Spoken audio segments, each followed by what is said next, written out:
ছবির background remove. অনেকগুলো way আছে ছবির ব্যাকগ্রাউন্ড রিমুভ করার জন্য, কিন্তু আমরা আজকে দেখব যে এক ক্লিকেই কীভাবে আপনি আপনার ছবির পুরো ব্যাকগ্রাউন্ডটাকে খুব সুন্দরভাবে রিমুভ করতে পারেন।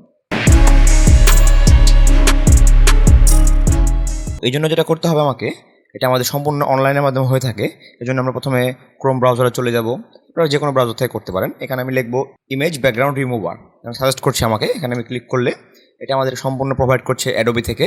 এই জন্য আমি যে অ্যাডোবি এক্সপ্রেসের যে সাইটটা আছে সেই সাইটে আমি ক্লিক করব। করে সাইটে যাওয়ার পরে আপলোড ইওর ফটো, এখান থেকে আমি আমার ডিভাইস থেকে এটাকে ব্রাউজ করে দেবো ছবিটাকে। আমি আমার এই ছবিটা দেবো ব্যাকগ্রাউন্ড রিমুভের জন্য। এখন ব্যাকগ্রাউন্ড রিমুভ হচ্ছে।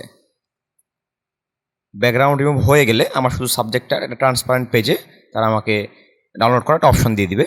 ওইখান থেকে আমি আমার শুধু সাবজেক্টটা, এই যে আমার অলরেডি আমার ব্যাকগ্রাউন্ডটা রিমুভ হয়ে গেছে।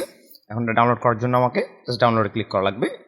এক্ষেত্রে আপনাকে মনে রাখতে হবে অবশ্যই আপনার একটা অ্যাডোবির অ্যাকাউন্ট থাকা লাগবে। এটা আপনারা ফেসবুক বা গুগল যে কোনো অ্যাকাউন্ট দিয়ে আপনারা এটাকে কানেক্ট করতে পারেন। তো আমি আমার গুগল দিয়ে কন্টিনিউ করব। কন্টিনিউ করার পরে এখানে আমার ছবিটা ঠিক ডাউনলোড শুরু হয়ে যাবে এবং এটা আমি যে কোনো ব্যাকগ্রাউন্ডের উপরে এটাকে ব্যবহার করতে পারবো। আমি যে ডাউনলোডিং প্রসেস চলছে, কিছুক্ষণের মধ্যে ছবিটা আমার ডাউনলোড হয়ে যাবে। খুবই সহজ এবং সিম্পল একটা ওয়ে। অনেকগুলো ওয়েতে করা যায়, বাট এই ওয়েটা খুবই সহজ এবং ছবিটা খুবই সুন্দরভাবে ব্যাকগ্রাউন্ড রিমুভ হয়। এই যে আমার ডাউনলোড হয়ে গেছে মাই প্রজেক্ট পিএনজি। এখানে যদি আমি ক্লিক করি, এই দেখতে পাচ্ছেন আমার ছবিটার ব্যাকগ্রাউন্ড রিমুভ হয়ে গেছে। এই ছবিটা ট্রান্সপারেন্ট আকারে পিএনজি আকারে আমাদেরকে ডাউনলোড করে তারা দিয়ে দিয়েছে। ভিডিওটি ভালো লেগে থাকলে অবশ্যই চ্যানেলটি সাবস্ক্রাইব করে লাইক কমেন্ট করে পাশে থাকবেন। ধন্যবাদ।